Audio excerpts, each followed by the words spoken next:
Simple interest is the interest that you either pay if you were to take a loan, or that you can earn if you were to have like a savings account. And it's based off of whatever your principal is. So your principal in this position here is talking about what is your initial borrowed, what did you initially invest. You might hear words like she deposited this amount of money into an account that earns interest. So it's your starting amount. It's also known, kind of looks like the whole. Then you're going to have PRT. When you have letters next to each other, it means multiplication. So this would be your principal times your rate. Well, your rate is going to be expressed as a percent. But when plugging in percents into formulas, you need to remember that it needs to be plugged in as a decimal, which just simply means that you need to divide that percent by 100 first, then plug that in. And then it's going to be multiplied by your time. So the time must be expressed in years. So inside of questions, you might hear things that it's going to happen semi-annually, which means 6 months. And so if you think about it, 6 months out of 12 is 0.5. It's a half a year. Or 3 months would be 0.25. So you want to be careful if it specifically says like 1 year, 2 years, 3 years, 4 years, 5 years, those are just whole numbers. But if they give you months, you must convert it into a decimal. In other words, put the months over 12 because there's 12 months in a year, and then simplify it and then plug that in. So your formula means that the interest that is going to be earned or paid is the product of the principal times the rate times your time.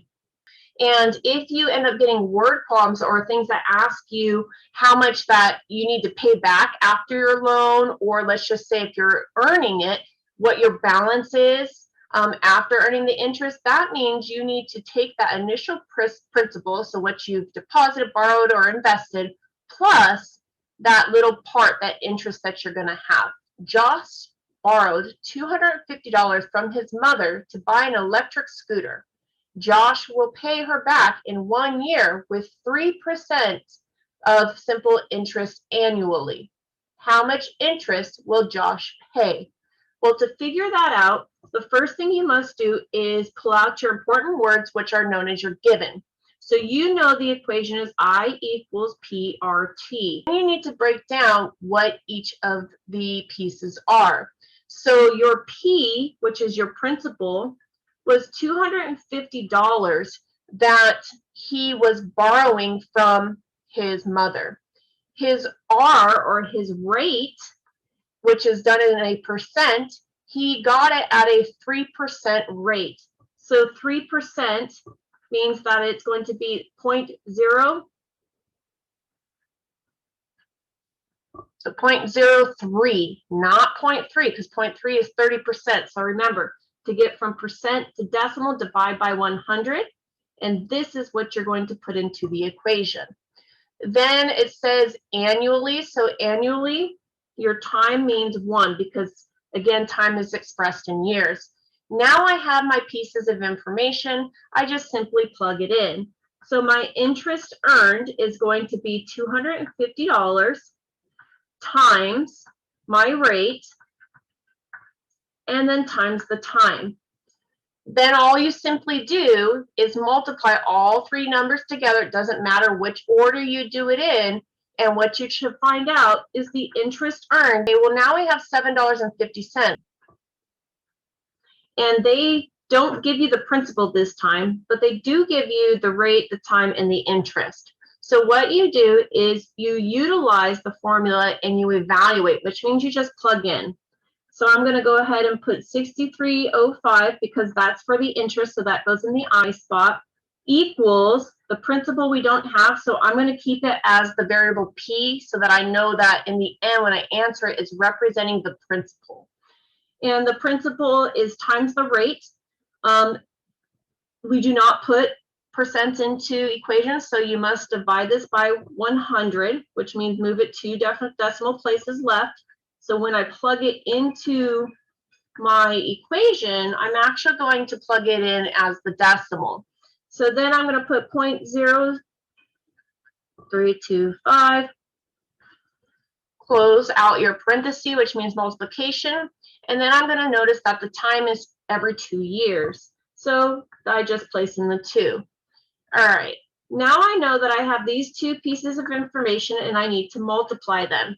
So I'm going to multiply those, and what I get is 0.065 and then the P equals 63.05. Now that I see I have a coefficient next to a variable, I must use inverse operation to get the principal by itself. So since it says P times 0.065, we're going to divide. So divide this side by 0.065, divide the other side by 0.0. When you divide that, what you should get is your principal comes out to $970. So that would be the principal. So the first thing we need to do is solve and figure out what is our rate going to be. Well, utilizing this, we're just going to evaluate. So I see 150, that's going to be your interest earned, okay, equals your principal, which is 1,000, times your rate. I'm going to put the R so that I remember I'm looking for rate, times the 3 years. Now you do the same as usual. You multiply the two numbers that you have, so you know this is 3,000 R equals 150. And then what you must do is divide, and what you divide on this side, you must do to the other side. So divide by 3,000, divide by 3,000. Then what you get is your rate. Now, if you were to divide it, what do you get? You get 0.05. But keep in mind, this is a decimal. So you must remember with rate, you need to times it by 100. There's an additional step because rates must be expressed as your percent. So that's moving it over, so that's 5%. So the rate that's going to be used is 5%. We've answered one question. Now you go and say, okay, well, how much am I going to have to pay back the bank? All right, we take the principal. So what was your initial borrow? You borrowed $1,000 plus how much interest did you earn? 150. So that means when you go back and you have to repay this amount here, you would end up having to pay back